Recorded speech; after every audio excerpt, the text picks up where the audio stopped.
अस्सलाम वालेकुम नाज़रीन, आपका खैर मकदम है हमारे बेहद ही ख़ास प्रोग्राम बिज़नेस और हम में।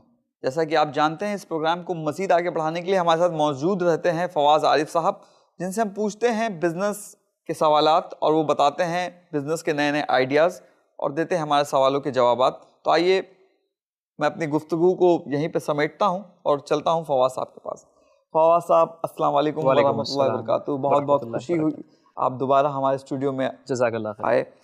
फवाद साहब, जैसा कि हम पिछले एपिसोड की अगर बात करें, नाज़रीन को बताएं कि पिछले एपिसोड में आपने बताया था कुछ 5 ख़ास पॉइंट्स। उस 5 ख़ास पॉइंट के बाद में एक सवाल ये निकल के आता है कि कौन सा बिज़नेस स्टार्ट किया जाए, कैसे चुना जाए कि ये बिज़नेस हमारे लिए परफेक्ट है, इस बिज़नेस में हम सक्सेस हो सकते हैं। इस बात को कैसे एक आदमी ऑब्जर्व कर लेता है, कैसे उस बात को यकीन अपने अंदर पैदा कर लेता है वो, और कैसे उसको चुने? मैं इस सवाल का जवाब देने से पहले अपनी जो हमारे पिछले एपिसोड की गुफ्तगू थी, उसको थोड़ा-सा मैं एक हल्का-सा पॉइंट वहाँ मिस हो गया था। मैं इंशाल्लाह उसको कोशिश करूँगा कि यहाँ पर कवर कर दूँ। देखिए जो प्रेशर होता है ना, पैरेंटल प्रेशर बिज़नेस शुरू करने के लिए ख़ास तौर पे, वो वालिदैन को सोचना चाहिए थोड़ा-सा, अवॉइड करना चाहिए। जब कोई आता है बच्चा, जो कि शायद कॉलेज से फ़ारिग है या नहीं भी है, और वो कहता है कि मैं बहुत सीरियस मोड में होता है, वो सोच समझ के आता है कि मुझे बिज़नेस शुरू करना है। तो डिमोरलाइज़ेशन जो है, उसकी हौसला अफ़ज़ाई होने के बजाय उसकी हौसला तोड़ने का काम उसके घर से शुरू होता है। जी। ताने और तंज़ क्या होते हैं कि तुम बिज़नेस करोगे, तुम्हारे घर में किसी ने बिज़नेस नहीं करा। अरे तुमसे बिज़नेस आता भी है करना, तुम सीरियस हो लाइफ़ को लेके, ऐसा करके। अगर उसने कोई स्टेप उठाया है, ज़ाहिर है कि उसने कहीं न कहीं उसके दिमाग में अल्लाह ताला ने बात डाली होगी। और अगर वो सीरियसली हो गए, इस बारे में सोच के आगे बढ़े, यानी कि उसको डिमोरलाइज़ नहीं करना चाहिए, उसका हौसला नहीं तोड़ना चाहिए। आप समझिए, एज़ अ पेरेंट, वालिदैन होने के नाते आपको समझना पड़ेगा, सोचना पड़ेगा। हर दौर का एक वक़्त आता है, आपका दौर का हाँ। वक़्त था, अब आज की जनरेशन का वक़्त है, आपके बच्चों का वक़्त है, आपको उनको प्रमोट करना है। जी। अगर आप उन्हें प्रमोट नहीं करेंगे, तो वो कहीं न कहीं अपना दिल मार करके, और आपके सामने तो हो सकता है आपकी इज़्ज़त रखने के लिए, आपसे मोहब्बत करते हैं, आपकी बात रखने के लिए आपकी बात मान लें। लेकिन कहीं न कहीं इसके नुकसानात साइकोलॉजिकल बहुत ज़्यादा हैं। जी। वो कल को अपनी भड़ास निकालने के लिए, अपनी कुछ और अपना फ्रस्ट्रेशन को रिलैक्स करने के लिए वो कुछ और भी कर सकते हैं। तो लिहाज़ा आप समझिए, सोचिए, उन्हें वक़्त दीजिए सोचने का। आक़िल हैं, बालिग़ हैं, अल्लाह ताला ने उन्हें अक़ल दी है, सलाहियत जी, दी है। जी। और आज टेक्नोलॉजिकल एडवांसमेंट इतना हो गया है, आज हमारे पास बच्चे-बच्चे के पास व्हाट्सऐप और मोबाइल चलाना आ गया है, तो ज़ाहिर है कुछ ना कुछ तो एडवांसमेंट होगा ना। समझने की कोशिश करनी चाहिए कि आखिर वो कहना क्या चाहता है।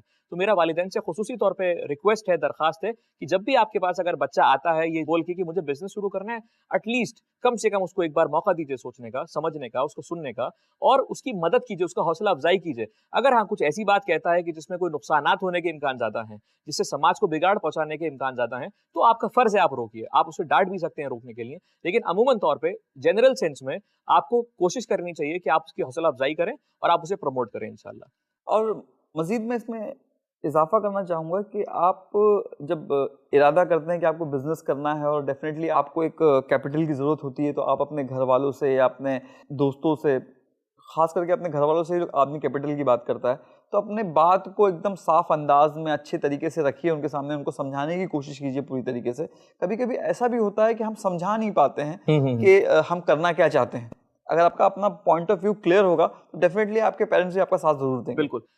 मैं एक बात आपके सामने रखना चाहूँगा। सिलिकॉन वैली हमने नाम सुना है, जी। यूनाइटेड स्टेट्स का एक बहुत बड़ा शहर है, जो कंप्यूटर हब है वहाँ का, आईटी हब है, इन्फॉर्मेशन टेक्नोलॉजी हब है। तो वहाँ पर एक बात चलती है, वो बात कहते हैं कि अगर आप अपना बिज़नेस प्लान एक पेज में समेट सकते हैं, हुँ। अगर आप अपना बिज़नेस प्लान, बहुत अच्छी बात है, बहुत गौर करने की बात है, एक पेज में समेट सकते हैं, तो आपका बिज़नेस सक्सेस होने के चांसेस हाईएस्ट हैं। और ओके। अगर आपको 50 पेज लग रहे हैं अपने बिज़नेस को प्रेज़ेंट करने के लिए, तो माफ़ कीजिएगा, बिज़नेस आपके लिए नहीं है। और मैं जो यंग हमारा यूथ है, जो एंटरप्रेन्योर हैं, जो एस्पायरिंग एंटरप्रेन्योर हैं, बर्डिंग हमारे कारोबारी यूथ है, उनसे मैं ये रिक्वेस्ट करना चाहूँगा कि आप अगर इन्वेस्टमेंट के लिए अपने घर वालों के पास भी जाएँ, तो treat them as an investor, उनको इन्वेस्टर समझें। ओके। आपका रिश्ता उनका वालिदा का, वालिद का, मामू का, चाचा का है, यकीनी तौर पे है। वो रिश्ते पे असर नहीं आना चाहिए, इसलिए be as transparent as possible. Okay. साफ गो बनने की कोशिश तो करिए। फवाद साहब, क्या आप यहाँ पे इस पॉइंट के ऊपर आप रोशनी डालना चाहते हैं कि आप उन्हें भी एज़ ए इन्वेस्टर लें, तो उन्हें भी प्रॉफ़िट दें? यकीनी तौर पे अच्छा। आप उनके सामने प्रपोज़ल लेके जाइए ना कि आप मेरे पार्टनर हैं। माशाल्लाह, बहुत अच्छी बात है। क्यों नहीं, कौन करेगा? किसको रिटर्न नहीं चाहिए अपने इन्वेस्टमेंट पे? साहब गोही की बात चल रही थी, मैं उसको पूरा कर देता हूँ इंशाअल्लाह। अल्लाह ताला सूरह अहज़ाब में फरमाते हैं, या अय्युहल्लज़ीना आमनुत्तकुल्लाहा व क़ूलू क़ौलन सदीदा। ईमान वालों, खिताब किससे? अच्छा, बहुत मज़े की बात है। अल्लाह ताला खिताब किससे कर रहा है? तिजारत वाली आयत पे खिताब किससे कर रहा था? ईमान वालों से। ईमान वालों से। यहाँ पर किससे कर रहा है? ईमान वालों से। ईमान वालों, अल्लाह से डरो। अल्लाह का तकवा इख्तियार करो, और जब भी बोलो सीधी सच्ची बात बोलो। वो बात बोलो जो अपराइट है, जो करेक्ट है। जी, घुमा फिरा के इधर उधर और लाग लपेट की बात मत बोलो, वो बात में कभी सच्चाई नहीं होगी, सही। कभी उससे कामयाबी नहीं मिल सकती। अल्लाह का हुक्म है, वक़ूलू क़ौलन सदीदा युस्लिह लकुम अमालकुम व यग़फिर लकुम ज़ुनूबकुम व मन युतिइल्लाह व रसूलहु फ़क़द फ़ाज़ फ़ौज़न अज़ीमा। इसका इम्पैक्ट क्या है? हम तुम्हारे अमाल की इस्लाह करेंगे, अमाल को सुधार देंगे, गुनाहों से माफ कर देंगे, और यकीनी तौर पर जिसने अल्लाह की और उसके रसूल की इताअत की, उसके लिए बहुत अजीम कामयाबी है। तो अल्लाह ताला यहाँ पर कह रहा है कि जितना साफ़गो हो सके, और सूरह बकरा में भी अल्लाह ताला फरमाता है, जब भी किसी ट्रांजैक्शन में, किसी डील में, किसी एग्रीमेंट में जाओ, उसे लिख लो सही। और एक गवाह बना लो। तो जाहिर है कि आप अपने वालिद के पास, वालिदा के पास या रिश्तेदार के पास अगर जाते हैं, तो पूरा प्रपोजल लेके जाइए। मैं नहीं कहता कि एक बहुत बड़ा सा प्रपोजल होना चाहिए, कोई पावर पॉइंट प्रेजेंटेशन, लेकिन कम से कम अगर आप अपना बिजनेस लिख नहीं पा रहे हैं पेपर पे, if you can not right your business on paper, अगर आप प्रोजेक्ट नहीं कर पा रहे कि मैं किस मार्केट को कैटर कर पाऊंगा, तो शायद बिजनेस आपके लिए नहीं है। कम से कम आप अपने बिजनेस को लिखिए, प्रोजेक्शंस लिखिए उसके, और जब भी आप जाएं किसी रिश्तेदार के पास, क्योंकि पहली फंडिंग रिश्तेदार करता है। इस चीज में एक और दूसरी पॉइंट मैं ऐड करना चाहूंगा। देखिए, जो स्काई डाइवर्स होते हैं ना, या जो ऐसे लोग होते हैं, उनको तो ट्रेनिंग होती है, लेकिन बहुत से लोग ऐसे होते हैं जो जंप मारने की कोशिश करते हैं। जंपिंग का, जिन्हें डाइविंग वगैरह का शौक जी, रहता जी। है, जंपिंग का जो एडवेंचर स्पोर्ट्स है उनका शौक होता है, तो जंप मारने की कोशिश करते हैं। वो जंप मारते हैं प्रोफेशनल गाइडेंस के अंडर, ठीक है। और बहुत से लोग अहमकाना बात करते हुए उनको देखा देखी जंप मारने लगते हैं। जंप मारने वाला इंसान कौन सा अच्छा है? कि वो इंसान अच्छा है कि जिसको जमीन दिख रही है वो जंप मार रहा है, या वो इंसान अच्छा है कि जिसको जमीन नहीं दिख रही है वो जंप मार रहा है? खालिद भाई, जी, जी। वो इंसान ज्यादा बेहतर है कि जो जमीन देख करके जंप मारेगा। जंप मारे। मैक्सिमम क्या होगा? शायद पैर टूट जाएगा या नहीं भी टूटेगा, अल्लाह आसान करेगा उसके लिए। हाँ, लेकिन एक ऐसा इंसान जिसको जमीन दिख ही नहीं रही है और वो जंप मार दे, क्या चांसेस है उसके बचने के भी? बिल्कुल नहीं। शायद 0.01% चांसेस हो सकते हैं कि वो बच जाए। वही बहाल बिजनेस का है।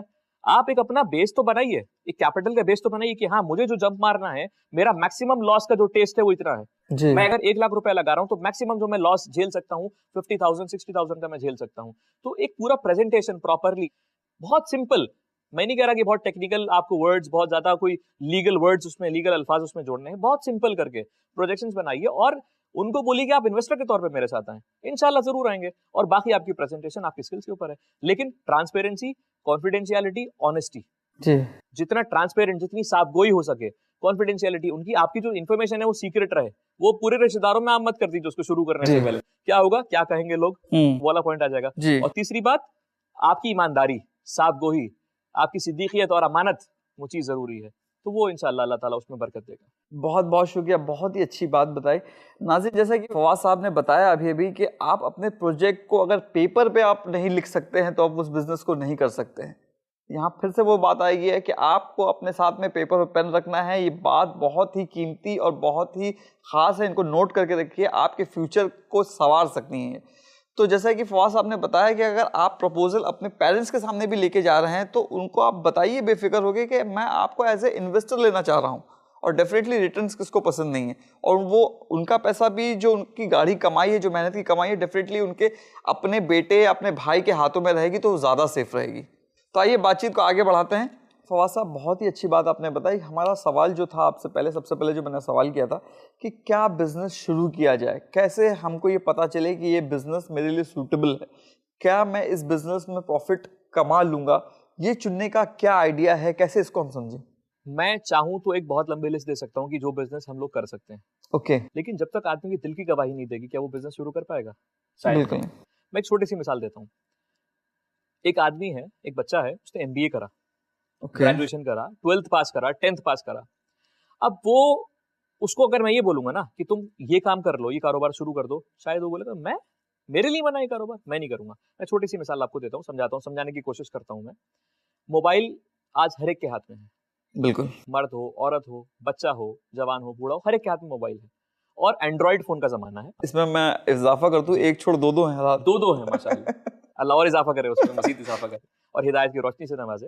तो मोबाइल हर एक के हाथ में, और मोबाइल इलेक्ट्रॉनिक आजा है, इलेक्ट्रॉनिक गैजेट है जो खराब होता है। नेचुरल बात है, कोई इसमें ऐसी बात नहीं कि नहीं जी खराब नहीं होता। तो जब खराब होता है तो बहुत से लोग तो ऐसा करते हैं कि वो कंपनी की गारंटी या वारंटी होती है तो वो चले जाते हैं कंपनी में और संभलवा के वो ले आते हैं। लेकिन गारंटी वारंटी का एक पीरियड होता है, 1 साल का, 2 1 साल साल का। का, 2 साल का, वो खत्म हो जाता है। लेकिन मोबाइल तो खत्म नहीं होता ना, मोबाइल तो उन्हीं के पास रहता है। अब मोबाइल खराब हो गया, अब वो किसके पास जाते हैं? Mobile repairing shop. अब मैं किसी एमबीए से अगर बोलूंगा ना कि आप एक मोबाइल रिपेयरिंग शॉप खोल दीजिए, देखिए कारोबार वही है, हम्म। कारोबार वही है, करने का अंदाज बदल गया। सही। कारोबार नहीं बदला है। आप तो अल्टीमेटली आप अपनी सर्विसेज या प्रोडक्ट मार्केट में दे रहे हैं, करने का अंदाज बदल गया। अब उसे कारोबार कैसे बढ़ाना है? वो पहले तो इस बात को रिपटल करेगा, इस बात को काउंटर करेगा, मैं मोबाइल की दुकान, रिपेयरिंग शॉप मैं खोलूंगा, मेरा स्टेटस नहीं है। तो भाई आप हैं कौन? आपके पास जस्ट एक एमबीए की डिग्री है, आपको जॉब मिल नहीं रही है, आपके पास जॉब सिक्योरिटी नहीं है, मिल भी गई तो आप हैं कौन? अच्छा, मैं यहाँ पे एक बात और ऐड करना चाहूँगा। यही एमबीए वाला बंदा जो है, जिसने एमबीए की डिग्री ली है, अगर ये किसी रेप्यूटेड कंपनी की सर्विस सेंटर में हो तो वहाँ पे जॉब कर लेगा। जी जी जी, इन्हें खुद का बिजनेस नहीं करेगा। जी, जी, ये सोचेगा कि मेरा छोटा सा काम है, मैं इसको क्यों करूँ। क्योंकि हमारी सोसाइटी ने ऐसे पैरामीटर्स बना दिए जी। हैं, ऐसे मरहले पैदा कर दिए हैं, न जाने क्यों, कि वो उस चीज को, उस कारोबार को छोटा समझने लगते हैं और उस स्टेटस के अगेंस्ट चला जाता है उनके। ये चीज तो पहले दिमाग से निकालनी पड़ेगी। अब मोबाइल रिपेयरिंग की शॉप खोल ली, अब कारोबार कैसे आगे बढ़ाना है ये जरा समझने की कोशिश करिए। आप उस मोबाइल रिपेयरिंग की शॉप पे ये लिख सकते हैं कि only shop in India which is transparent in its operation. Okay. आपने सेल्फ डिक्लेयर कर दिया, ये वो दुकान है पूरे हिंदुस्तान में या पूरी जगह पे जहां पर भी आप ऑपरेट कर रहे हैं कि हम अपना काम बखूबी और ट्रांसपेरेंसी से करते हैं। आपके सामने आपका मोबाइल रिपेयर होगा और आप घड़ी देखेंगे, जितनी देर रिपेयर होगा उतनी के पैसे चलेंगे। मैं स्पेयर पार्ट्स डालूंगा, जितनी कॉस्ट होगी उतने ही पैसे आपसे लूंगा। क्या हुआ? इससे क्या बात बनी? इससे आपकी गुडविल बनी। और सबसे बेस्ट एडवर्टाइजमेंट होता है word of mouth. Word of mouth, सही बात है। मैं आपसे अगर सेटिस्फाई हूं तो मैं आपकी तारीफ करूंगा, ह्यूमन साइकोलॉजी है, ह्यूमन नेचर है, ठीक है। तो उसकी बात क्या हो गई? मोबाइल रिपेयरिंग शॉप बहुत सारी हैं, लेकिन इस मोबाइल रिपेयरिंग शॉप में क्या यूएसपी थी, क्या खासियत थी? इसने क्या लिखा? वाहिद शॉप इंडिया में, वाहिद दुकान इंडिया में जो आपके सामने आपका मोबाइल रिपेयर करके देगी और जितना घंटा लगेगा उस हिसाब से आपको पैसे चार्ज किए जाएंगे। मैं स्पेयर पार्ट्स डालूंगा, जितनी कॉस्ट होगी उतने ही पैसे आपसे लूंगा। इस कारोबार में स्पेयर पार्ट अगर 500 रुपए का रहा है तो 2-2 हजार का बिकता है। आदमी को जो कॉस्ट होती है 3 गुना 4 गुना बढ़ा के देता है। लेकिन अगर आप बिलफर्स मान के चलिए कि आपको एक कस्टमर से 200 रुपए बच रहे हैं और अगर दिन में आपके पास 10 कस्टमर्स आ गए, ठीक है, तो आपकी दिन की कमाई तो 2,000 रुपए हो गई। महीने की कमाई कितनी हो गई? 60,000 रुपए। 20,000 का खर्चा निकाल दीजिए, क्योंकि सर्विस इंडस्ट्री है। चलिए रेंट निकाल दिया और इलेक्ट्रिसिटी का निकाल दिया, बिजली वगैरह का निकाल दिया। 40,000 रुपए क्या स्टार्टिंग में कम है? और यही दुकान आपकी आज है, इंशाल्लाह जब आपकी ट्रांसपेरेंसी, रिलायबिलिटी, आपका कॉन्फिडेंस, आपका एतमाद मार्केट में जाएगा, लोग आपके काम से सेटिस्फाइड होंगे। देखिए, आप वो चीज बेचेंगे जो लोगों को चाहिए, आप वो चीज नहीं बेचेंगे जो आपको चाहिए। सेल्फिश नहीं होंगे आप। लोगों को क्या चाहिए? लोगों को चाहिए बेस्ट इन क्लास सर्विस। और आप क्लेम कर रहे हैं कि मैं बेस्ट इन क्लास सर्विस हूं, प्लस आपने अपनी सर्विस पे 1 साल की वारंटी दे दी। कौन नहीं आएगा आपके पास? क्या कोई देता है क्या? बहुत बहुत शुक्रिया। आप एक दुकान से दूसरी खोलेंगे, तीसरी खोलेंगे, चौथी खोलेंगे, इंशाल्लाह एक वक्त ऐसा आ जाएगा कि आपके पास वक्त नहीं बचेगा। ये छोटा सा बिजनेस आइडिया है जो हमने डिस्कस किया और कहीं ना कहीं स्टार्ट करने की जरूरत है, कहीं ना कहीं उसको आउट ऑफ द बॉक्स सोचने की जरूरत है। इंशाल्लाह अल्लाह ताला जरूर इसमें आपकी बरकत और इजाफा करेगा। जी, बहुत बहुत शुक्रिया। ये हमारे साथ मौजूद है फवाद साहब, जो बता रहे थे कि कौन सा बिजनेस हमें स्टार्ट करना चाहिए और वो कौन सा काम है जो हमें करना चाहिए। इसके लिए सबसे ज़्यादा ज़रूरी किसी की बात सुनने नहीं है, आपको अपने दिल की बात सुननी है। अगर आपका दिल गवाही देता है कि ये काम मुझे करना है तो डेफिनेटली आपको वही काम करना है। और सबसे बड़ी बात जो यहाँ पर निकल के ये आई है कि एक आदमी जो बड़ी सर्विस इंडस्ट्री के अंदर एज ए मैनेजर काम कर सकता है, वही छोटा समझता है काम और उस काम को वो नहीं करता है, जबकि वो काम खुद का उसका हो सकता है, उससे वो ज़्यादा प्रॉफिट कमा सकता है, उसका आगे बढ़ने के स्कोप उसके अंदर ज़्यादा हो सकते हैं। तो बात जो निकल के आई है बहुत ही खूबसूरत है कि कोई भी काम छोटा नहीं होता। तो आइए बातचीत को आगे बढ़ाते हैं। फवाद साहब, बहुत ही अच्छी बात आपने बताई कि आपकी दिल गवाही देता है उस काम को आप शुरू कर सकते हैं। क्या ऐसा हो सकता है कि किसी के दिल ने गवाही दी, उसको XYZ कोई काम करना है और अगर उस बिजनेस में फेल हो जाता है तो फिर वो क्या करे? देखिए, आजमाइश का मसला है, लेकिन अगर आप पूरी स्टडी के साथ जाएंगे, फेलियर होने के चांसेस बहुत कम रहते हैं। कई बार ऐसा होता है कि हम देखते हैं, और ये आमतौर पे बिजनेस को हटा के भी अगर बात करी जाए, कि अल्लाह ताला से बहुत से लोग बहुत बार दुआ मांगते हैं, तो शायद दुआ उस वक्त कबूल नहीं होती, तो अल्लाह ताला ने उसका अजर आखिरत में रखा है। किसी भी काम के लिए नियत का होना जरूरी है, सब लोग जानते हैं। और इन्नमल आमालू बिन्नियात, अमल का दारोमदार नियत पे है। मैंने जैसे मोबाइल शॉप का भी एग्जांपल दे रहा था ब्रेक से पहले, तो उसमें मैंने क्या बताया कि this is the only shop in India which is transparent in its operation. ये एक वाहिद ऐसी दुकान है पूरे हिंदुस्तान में जो अपने ऑपरेशंस में, अपने काम में ट्रांसपेरेंट है। क्या लिख देने से काम चल जाएगा? ट्रांसपेरेंस होना पड़ेगा, नियत नहीं होना पड़ेगा, उसके लिए नियत जरूरी है ना। पहले नियत, जब तक नियत आप तस्लीम करिए पहले, फिर जबान से बोलिए, फिर पुट इन एक्शन। 3 चीजें है ना, पहले दिल में तस्लीम करिए, जबान से बोलिए और फिर उसको एक्शन में लेके आइए। तो जहां तक फेलियर की बात है, देखिए हर चीज को आप कोशिश करिए। मैंने क्या बोला? गिरकर उठने वाला इंसान बेहतर आदमी है बनिस्बत की जो गिर जाए और खत्म हो जाए। सही। फवाद साहब, बहुत बहुत शुक्रिया। एक बंदे ने अपना प्रोजेक्ट स्टार्ट कर दिया, अब यहाँ पर इसके बाद में जो एक बात बहुत सामने आती है आज के दौर में, प्रमोशन बहुत ज़रूरी है।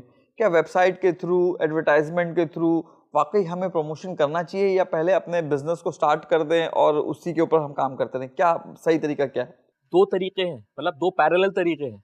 देखिए, मैं हमेशा अवॉइड करना चाहूंगा जब आप काम शुरू कर रहे हैं पेड सर्विसेज लेने में, ओके। क्योंकि आपके पास पैसे की कमी है।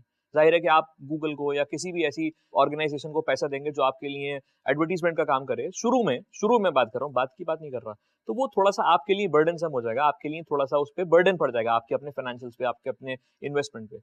तो हम देखते हैं हमारे पास आज एक सोशल एप्लीकेशन मौजूद है, व्हाट्सएप, मेल, ठीक है। व्हाट्सएप पे क्या मैसेज भेजने के पैसे होते हैं? आप एक अच्छा सा पोस्टर डिजाइन करिए, व्हाट्सएप पे फॉरवर्ड करिए। बेस्ट एडवर्टीजमेंट क्या है? Word of mouth. थोड़ा सा टाइम तो लगेगा, हो सकता है 3 महीने, 4 महीने, 6 महीने, 1 साल लग जाए। आपको कंसिस्टेंट रहना है अपने एक्शन में। वर्ड ऑफ माउथ से बेहतरीन आपका एडवर्टीजमेंट कुछ नहीं हो सकता। वर्ड ऑफ माउथ से बेहतरीन एडवर्टीजमेंट कुछ नहीं हो सकता। व्हाट्सएप हो गया, free of cost. Word of mouth आपकी सर्विस से वर्ड ऑफ माउथ करने के लिए आपकी सर्विसेज कंसिस्टेंट होनी चाहिए। ये नहीं कि आप एक दिन ट्रांसपेरेंट होगा, अगले दिन से आपने फिर वही शुरू कर दिया कि फ्रॉड करना, मिसरिप्रेजेंट करना और मिसलीड करना लोगों को। फौज भाई, इसमें मेरे दिमाग में आपने जो बात बोली कि पेड एडवर्टाइजमेंट स्टार्ट में हमें नहीं करना चाहिए और जो सर्विसेज वाले लोग हैं उनको तो बिल्कुल स्टार्ट में नहीं करना चाहिए। व्हाट्सअप जो एक आसान तरीका है, अच्छा सा एक पोस्टर आप डिज़ाइन करें, उसको फ्री में आप सर्कुलेट कर सकते हैं अपने ग्रुप्स में अपने दोस्तों को, और बाकी अगर आपने कोई अच्छा पोस्टर डिज़ाइन किया है तो काफ़ी जल्दी सर्कुलेट हो जाता है। तो इसमें कहीं ऐसा भी तो हो सकता है मेरे ख्याल से कि स्टार्टिंग में अगर आपका वर्ड ऑफ माउथ से पॉपुलर वो नहीं है और आप उसे पेड एडवर्टाइजमेंट में डालते हैं तो लोग ज़्यादा करके उसको फेक समझते हैं। नहीं, देखिए ऐसा है कि 2 चीज़ें हैं इसमें। आपको पहले समझना पड़ेगा कि आपकी ऑडियंस कौन-सी है। मैंने जैसे बोला कि प्रोजेक्ट आपने शुरू करा, इसका मतलब आप बिल्कुल स्टार्टिंग स्टेज में हैं। ज़ाहिर है कि आपकी रीच तो अभी वर्ल्ड वाइड नहीं है या नेशनल लेवल तक नहीं है। आपकी रीच तो मकामी है, लोकल है, उसी जगह पे है। अगर आपको एट ऑल पेड सर्विसेज में जाना है, तो बेस्ट तरीका ये है, जो ट्रेडिशनल तरीका भी रहा है हमारा, वो पैम्फलेट छपवा के सुबह-सुबह न्यूज़पेपर में रखवा दीजिए और उन लोकेलिटीज़ को टारगेट करिए कि जहाँ पर आपका ऑडियंस रहती है। क्योंकि ज़ाहिर है कि आपके लोकेलिटी वाइज़ आपका डिस्ट्रीब्यूशन होगा। जी। मैंने पानी के बॉटलिंग का काम शुरू करा, तो मेरी लोकेलिटी एक पर्टिकुलर लोकेलिटी है, या मैं जैसे दिल्ली में रहता हूँ या बॉम्बे में रहता हूँ, तो मेरी लोकेलिटी एक पर्टिकुलर, मैं एक टाइम पे पूरा बॉम्बे तो कैटर नहीं कर सकता, एक टाइम पे पूरा दिल्ली तो कैटर नहीं कर सकता। दिल्ली का एक मुख्तलिफ इलाका है, मुझे उसको अपना कंज्यूमरशिप उसमें बढ़ानी है, तो जाहिर है कि मैं उसी जगह पे जाके वही अपने पेड सर्विसेज दूंगा। फिर मेरे पास उस जगह की फेसबुक है, क्योंकि देखिए जब एडवर्टीजमेंट मेरे पास पैम्फलेट के थ्रू आएगा ना, न्यूज़पेपर में रखे, हर आदमी सुबह को अखबार पढ़ता है, डिस्पाइट ऑफ द फैक्ट कि उसके पास आज व्हाट्सएप है, फेसबुक है, टीवी चैनल्स हैं, यूट्यूब है, इंटरनेट है, लेकिन न्यूज़पेपर सुबह को जरूर पढ़ना है। जी। और न्यूज़पेपर पढ़ते ही सबसे पहला एडवर्टीजमेंट उसका मिलेगा आपको। एडवर्टीजमेंट में आपकी रियलिटी और ट्रांसपेरेंसी के ऊपर बात होनी चाहिए, साफ गोई होनी चाहिए, वक़ूलु क़ौलन सदीदा। एडवर्टीजमेंट में जरूरी है, मिसलीड नहीं करना चाहिए। आपने जहां पर जो मिसलीड करा, आप हैं वही बताएं। बिल्कुल एक्चुअल पोजीशन। अगर आपने मिसलीड करने की कोशिश की या मिसलीड करा, तो फिर वो आपके लिए कहीं न कहीं इन फ्यूचर, हो सकता है शॉर्ट टर्म तो गेन्स हो जाएँ, लेकिन इन फ्यूचर लॉन्ग टर्म में वो आपके लिए बहुत ज़्यादा हार्मफुल हो जाएगा, बहुत ज़्यादा नुकसानदेह हो जाएगा। इसके साथ फेसबुक पे जब आपकी प्रेजेंस दिखेगी ना उसको कि यार पैम्फलेट में भी आ रहा है, फेसबुक पे भी आ रहा है, व्हाट्सएप पे भी आ रहा है, ज़ाहिर है आज नहीं आएगा, कल नहीं आएगा, परसों ज़रूर कॉन्टैक्ट करेगा इंशाल्लाह। तो हल्के-हल्के ग्रेजुअल प्रोसेस पे, लेकिन शुरू में पेड एडवर्टाइज़मेंट पे जाना, मैं समझता हूँ कि शायद बेवकूफ़ी हो जाएगी, क्योंकि आपके पास कैपिटल वैसे भी कम है। कोशिश करें इंशाल्लाह, अल्लाह ताला मदद करने वाला है। फवाद साहब, इसके अलावा टैक्सेशन और लीगल एडवाइजेस का होना क्या ज़रूरी है स्टार्टिंग में? स्टार्टिंग में ज़रूरी है, लेकिन हाँ, गवर्नमेंट ने बहुत सारे ऐसे फैसिलिटीज़ दी हैं छोटे कारोबारियों को कि वो उसका बहुत आसानी से फ़ायदा उठा सकते हैं। देखिए, आपको शुरू में जीएसटी रजिस्ट्रेशन कराना ज़रूरी नहीं है अगर आप मकामी जगह पे काम कर रहे हैं, ठीक है? क्योंकि वहाँ पर लिमिट है 20 लाख रुपए की सेल तक की। अगर आपकी सेल 20 लाख रुपए तक, या अगर ये लिमिट आगे बढ़ती है, तो उसी हिसाब से वो लिमिट तय हो जाएगी। कल को 30 लाख या 40 लाख हो जाती है, उसी हिसाब से तय हो जाएगी।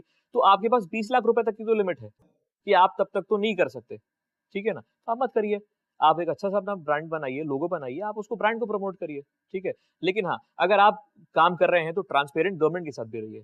आपको, अगर एक अच्छे मुसलमान को एक अच्छा नागरिक भी होना ज़रूरी है। बिल्कुल। और गवर्नमेंट के साथ भी अच्छे तरीके से आपको जो भी आपके टैक्सेस हैं, जो भी आपकी, बिल्कुल देखिए, हम धोखाधड़ी वाला काम प्रमोट नहीं करते कि जी। आपने कुछ बोगस ट्रांजैक्शंस कर दिए, कुछ फर्जी ट्रांजैक्शंस कर दिए। जो एक्चुअल पोजीशन है, मैं फिर बोलूंगा, वक़ूलु क़ौलन सदीदा, खाली बोलने में नहीं, एक्शंस में भी ज़रूरी है वो, ठीक है ना? तो वहाँ पर आपको वो चीज़ बिल्कुल ट्रांसपेरेंट गवर्नमेंट को रिपोर्टिंग करनी है। रिपोर्टिंग के इश्यूज़ बाद में आते हैं, लेकिन शुरू में ज़रूरत नहीं पड़ती किसी भी चीज़ में। आप कारोबार शुरू करके देखिए, रिस्पॉन्स देखिए मार्केट का, ज़रूरत पड़ेगी, हमारे पास बहुत सारे कंसल्टेंट्स मौजूद हैं मार्केट में जो आपकी आपकी इंशाल्लाह मदद करेंगे।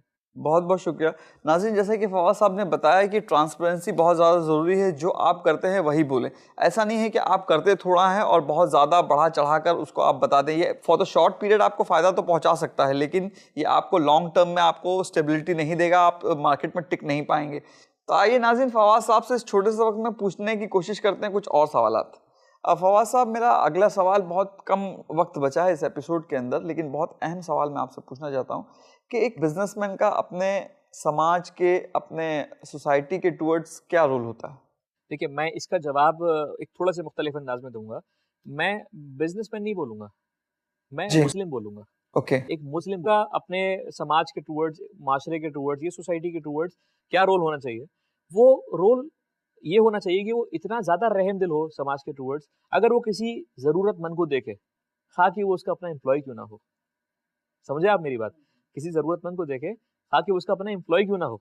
अल्लाह के रसूल की हदीस है इस मसले में, एम्प्लॉय और एम्प्लॉयर रिलेशनशिप के टुवर्ड्स। इंशाल्लाह इस गुफ्तगू को आगे भी कवर करेंगे, लेकिन मैं एक हदीस से इंशाल्लाह अपनी बात को खत्म करूंगा फिल वक्त के लिए कि इख्वानुकुम खवलकुम जअलहुमुल्लाहु तहत अयदीकुम फमन काना अखूहु तहत यदिही फलयुतइमहु मिम्मा याकुल वलयुल्बिसहु मिम्मा यल्बस। बहुत अच्छी और बहुत खूबसूरत हदीस कि जो लोग तुम्हारे लिए, ये तुम्हारे अंडर काम करते हैं, यानी कि तुम्हारे लिए जो नौकरी करते हैं, वो कौन है? तुम्हारे नौकर नहीं है, तुम्हारे भाई हैं।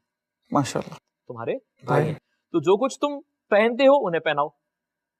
कौन कह रहा है? अल्लाह के रसूल सल्लल्लाहु अलैहि वसल्लम। किससे कह रहे हैं? मुसलमानों से। और बिजनेसमैन मुसलमान अगर होगा तो जरूर करेगा, क्योंकि ये हदीस इसमें मैं ले आया इस मौजू में।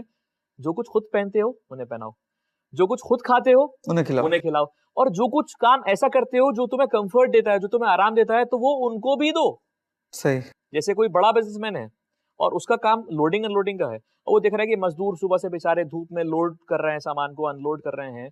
उसने देखा और वो खुद आ गया, उसने अपनी आस्तीनें फोल्ड करी और अपनी शर्ट को उसने थोड़ा सा एडजस्ट किया और वो उनके साथ उनकी मदद करने लगा।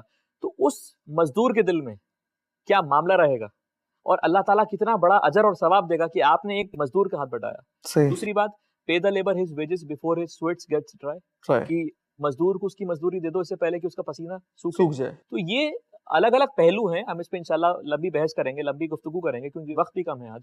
लेकिन छोटे छोटे पॉइंट्स हैं। तो माशरा जो एक मुसलमान से एक्सेप्ट करता है, जी, जेनरोसिटी, काइंडनेस, रहमदिली, दरियादिली, वही सेम एक बिजनेसमैन को सोसाइटी के टुवर्ड्स करना चाहिए। बहुत बहुत शुक्रिया नाज़रीन। ये थे हमारे साथ मौजूद फवाद साहब, जो बता रहे हैं कि एक बिजनेसमैन का टुवर्ड्स सोसाइटी क्या रोल होना चाहिए, और अगर बिजनेसमैन मुसलमान है तो उसका रोल और भी ज़्यादा बढ़ जाता है, और भी ज़्यादा वसी हो जाता है, क्योंकि अल्लाह के रसूल सल्लल्लाहु अलैहि वसल्लम की हदीसें कुछ ऐसी साफ़ और शफाफ हैं कि अपने एम्प्लॉयज़ के साथ एम्प्लॉय वाला, नौकर वाला सलूक नहीं करना है। आपको अपने एम्प्लॉय को अपना भाई समझना है। जो आप पहनते हैं, जो आप खाते हैं, जो चीज़ों का आप इस्तेमाल करते हैं, वो चीज़ आप कोशिश कीजिए कि आप उन्हें भी मुहैया कर सकें। तो नाज़रीन, वक्त हो चुका है कि इस एपिसोड को हम यहाँ पे ख़त्म करें।